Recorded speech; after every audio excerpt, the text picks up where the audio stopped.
So, hi, I am Sayyida Tayyaba Khan, and I'm a 2024 graduate from Dow Medical College, and I'm currently serving as president of a student interest group in neurology at DMC. And along with me is one of our networking members, Ahmed. Ahmed, would you like to say anything?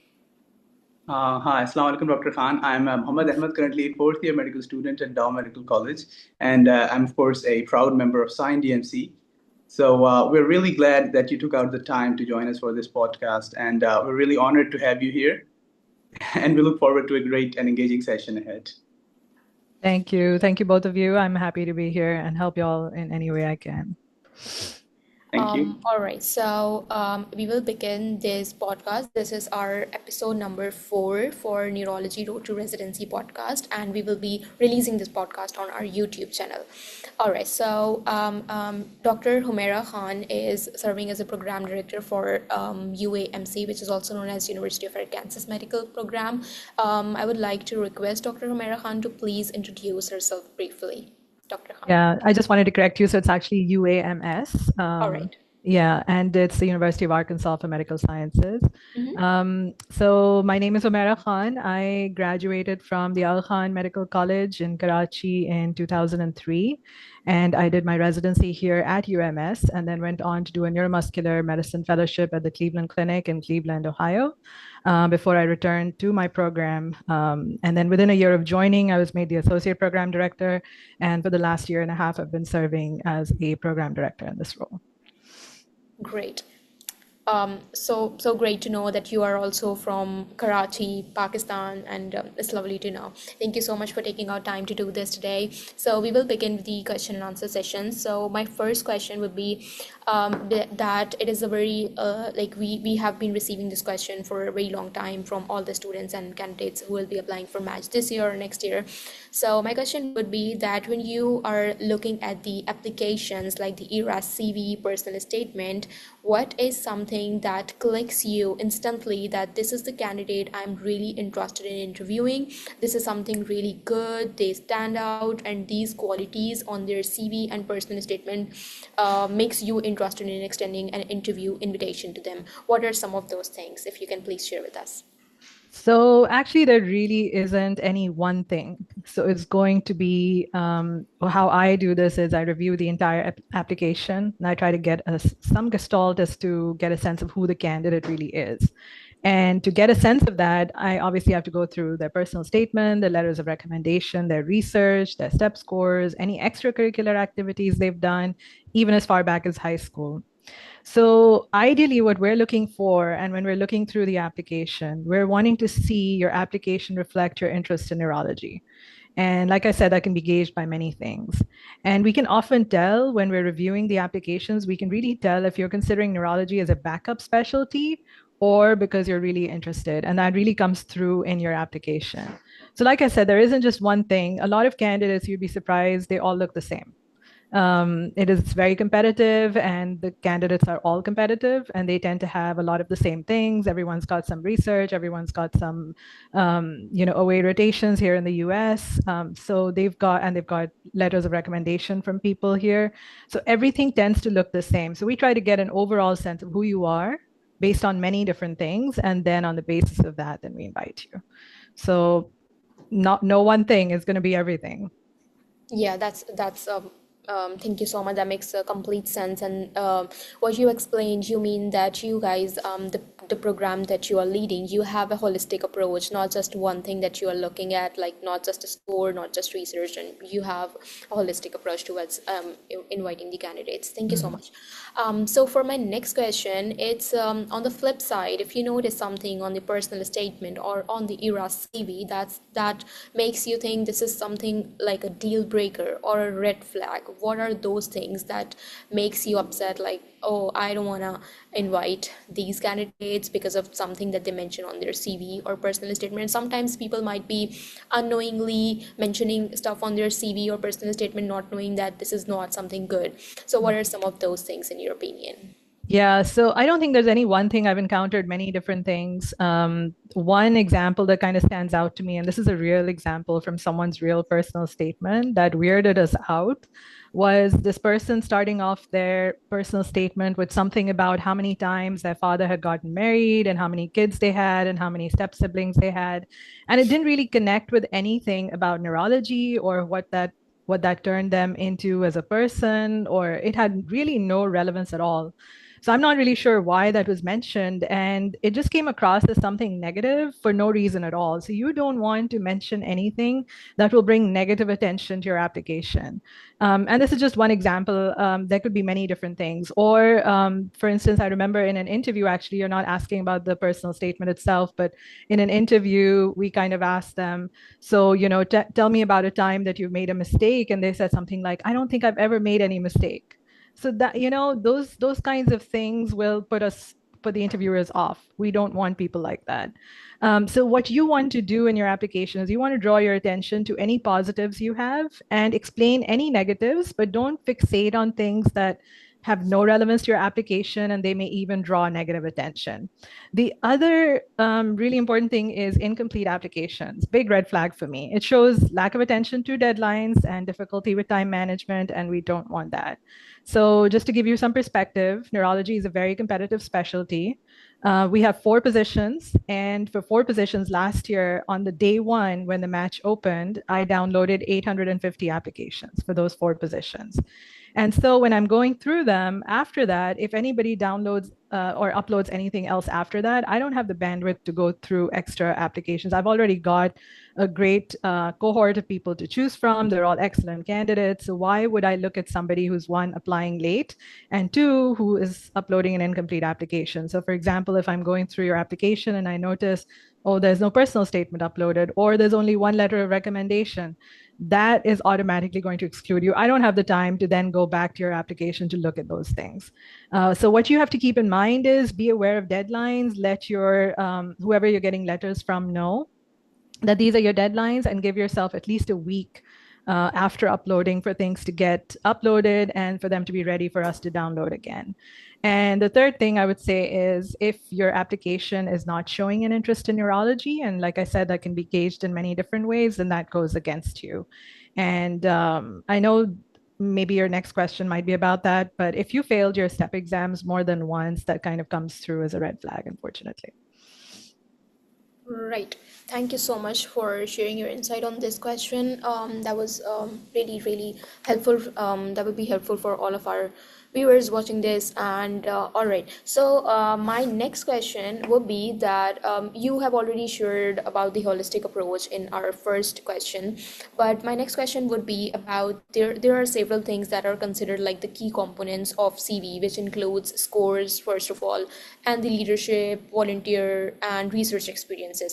But we are hearing this thing a lot that there is something called a score filter that programs have introduced, and this is playing a major role in filtering the candidates, and the interviews are not anymore extended.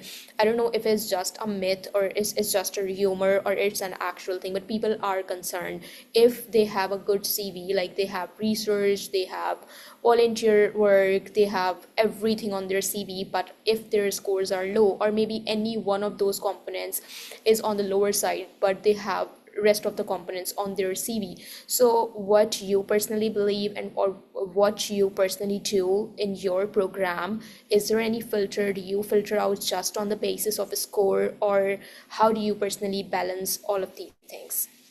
So, no, I don't filter out based on scores, if that's what you're asking. I don't look at just one thing. I told you before that, I look at the whole application. I try to get a sense of who you are as a person.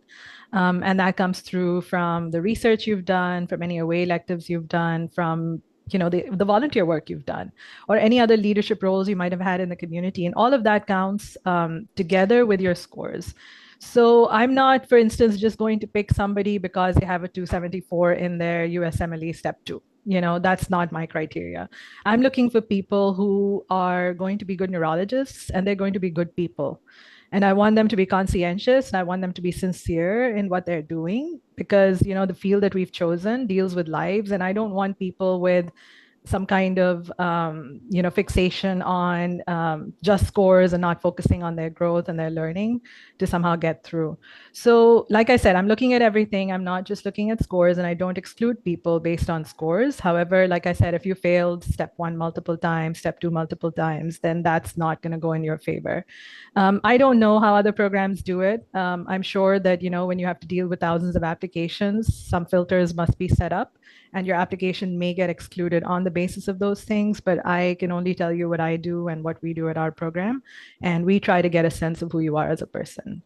All right, yeah. Thank you so much for sharing that with us, for sharing your criteria with us. That would be really helpful while applying to your program.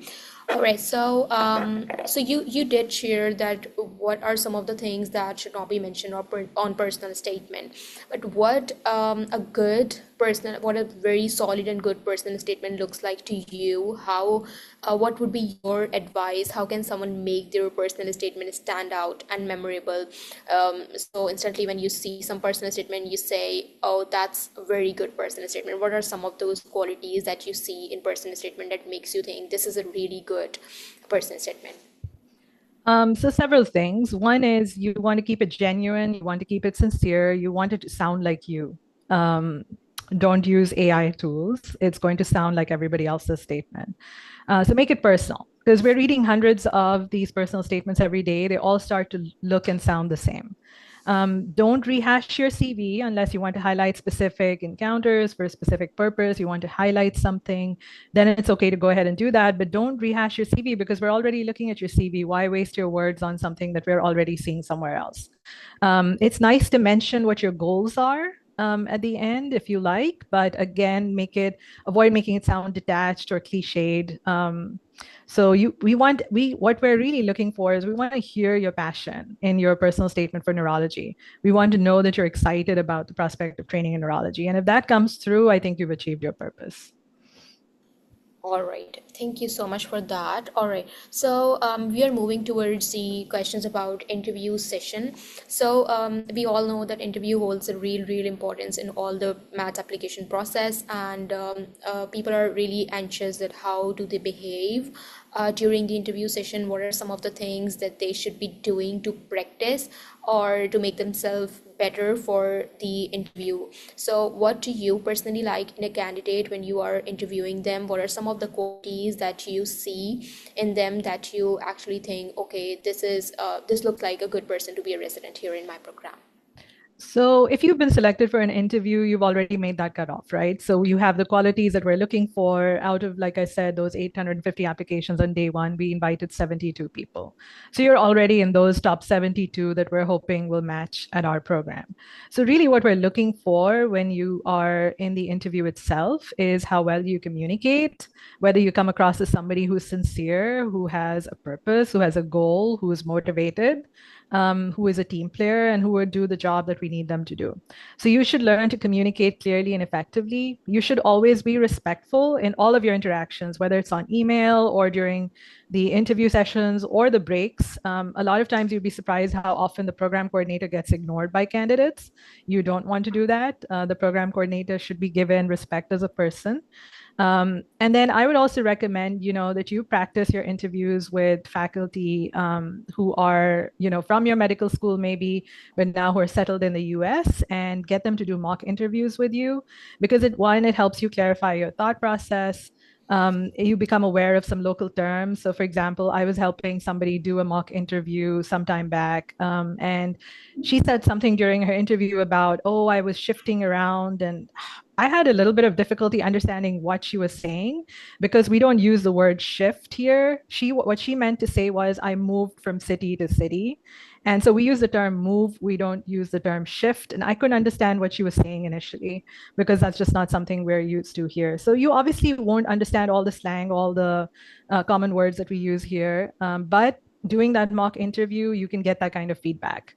So I was able to tell her, hey, don't use this word. It's confusing. It doesn't clarify what you're trying to say. The other thing is when you do a mock interview, you're clarifying your own thought process. So that would be useful as well.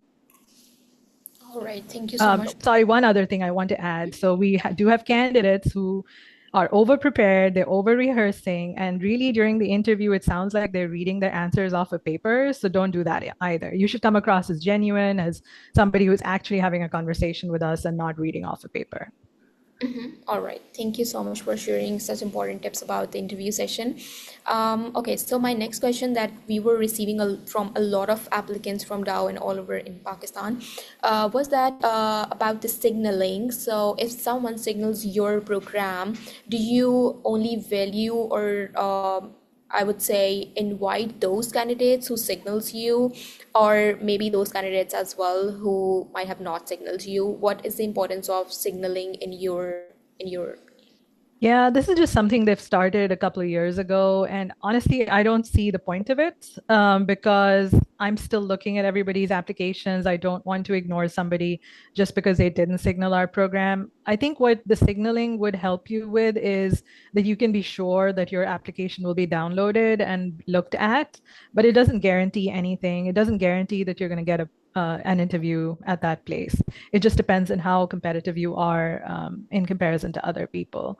So yes, it might help in certain cases, but I don't think that in itself that is going to change anything much for you. Right, right. This was really useful coming from you because there are only, I think, 8 signals available right now at ERAS, and we usually the international medical graduates are applying for over 100 programs. So it's kind of impossible to signal every program you are interested in because people are actually interested in more than 10, 20 programs, but it is not possible practically to signal everyone. So that was quite relieving. Okay, so yeah, my next question would be mostly related to the University of Arkansas. I would like to know about the residency program, your residency program. How is it, and what is the environment there? What are the clinical and academic opportunities that candidates should know before applying? So yeah. So I can tell you a little bit about my program also from a resident perspective because I trained here. So for the longest time, our program was the only academic medical center with neurology training in the state. This year, in this upcoming match, there's going to be another one. So really, we've been the only training center. So we get a lot of the zebras, we get a lot of the bread and butter cases. So we get the breadth of and the depth of neurologic problems, both in the inpatient and outpatient settings. So our residents are clinically very strong everything. In terms of research, we have plenty of opportunities. There are several faculty members who are actively involved in research. We also have an annual resident research day, and we do have monetary awards for best oral and best poster presentation. So that's like an incentive for people to participate. We also ensure that you attend a national conference at least once during your residency, and we provide really strong mentorship from faculty members. We only have 4 residents, so our program is kind of small, and there's a lot of camaraderie between them. So everyone knows everybody else and they support each other. Some things that I've changed personally when I took over as PD was one, instituted wellness activities that we do throughout the year, and they can take different forms. I've also created a wellness chief position. So there is somebody who's dedicated to wellness activities for our residents. In terms of further training fellowship, our residents typically match in their first choice for fellowship. We have not had people who've dropped down on their list at all. We provide you with 100% protected time for didactics. We've moved since last year to Friday afternoon didactics from 12 to 4. And during this time, you're not carrying any pagers. You have all that time. We do journal clubs, chairman's rounds, faculty-led lectures, and we try and cover all the topics that are based off of the ABPN topics for the neurology board. This year, I've designed an innovative leadership course for our residents as well. We provide our residents with opportunities to serve on hospital committees, on regional committees, on national committees. I've got one of my former residents now on a national committee, and we nominate them for all kinds of awards, whether they're local hospital related or regional or national. So really our goal at our program is to turn our graduates into well-rounded people first and neurologists second. And that kind of goes hand in hand. We want you to be good people who are clinically competent. And you'll see that a lot of our residents graduate and then return to Arkansas to practice. And some of us are here at UMS. That sounds, honestly, that sounds so great. And I have seen that smaller programs do have an environment like a family. You do feel like you are connected to everyone.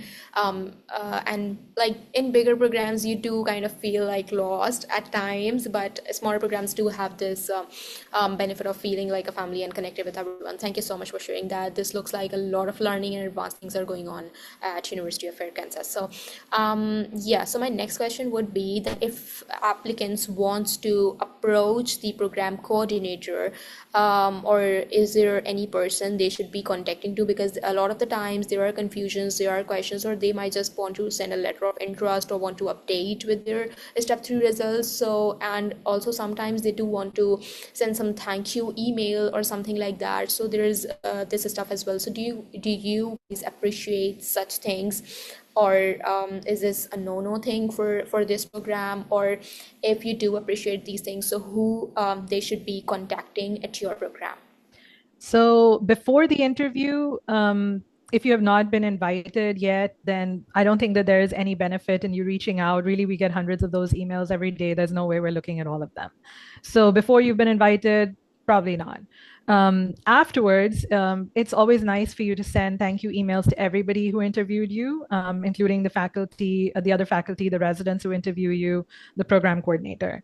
And then if you want to send updates later on, you can certainly do that. Let's say that you were waiting on taking a step 3, or you passed your step 3, or you are presenting your work at a national conference. Go ahead and let us know. It just shows that you have an ongoing interest in our program, and I think it comes across that way. But just whatever communication you have, keep it respectful, keep it sincere, and don't keep rehashing your CV in each of them. And also, I think there's a slight difference in approach when people communicate in Pakistan versus here. Over there, I think there is a lot of please and thank you and all of that, and people praise the person that they're writing to. You don't need to do that here. You can just be very direct and just say very respectfully, dear Dr. Khan, here's an update on my application. And you can provide that update and just say, I really enjoyed interviewing at your hospital, and I just wanted to let you know that this has happened. And just keep it, informal but kind of sincere, and you don't need to go into extraneous details. Yeah, that makes complete sense. And you don't, I mean, what you're trying to say is that you don't need to be very uptight, because there is a culture of being very, very uptight in Pakistan that, yeah, Mhm. this goes on. So yeah, I think this will be my second last question. So if you can advise anything, especially for those candidates who went unmatched last year and they are sitting again, this is their second time or maybe third time sitting for this match cycle, what would be your advice, especially for those candidates? So yeah, I know that this happened to Pakistan last year. I know we interviewed a few candidates, and they did not end up matching. We get a list of everybody who interviewed at our program, and we can see where they ended up. And we saw that a lot of our Pakistani candidates did not match at all. And I can imagine that's heartbreaking for you. So first of all, my first advice to you would be, I say, put your best foot forward, and then trust in Allah, because whatever is meant for you you will get it, and whatever is not meant for you, it's not going to happen.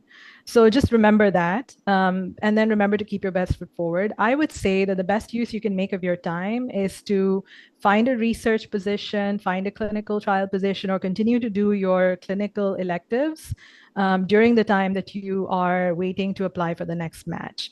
And the other thing that this helps with is whatever program you're at, you can create a connection there, and maybe your preceptor can then put in a good word with that program.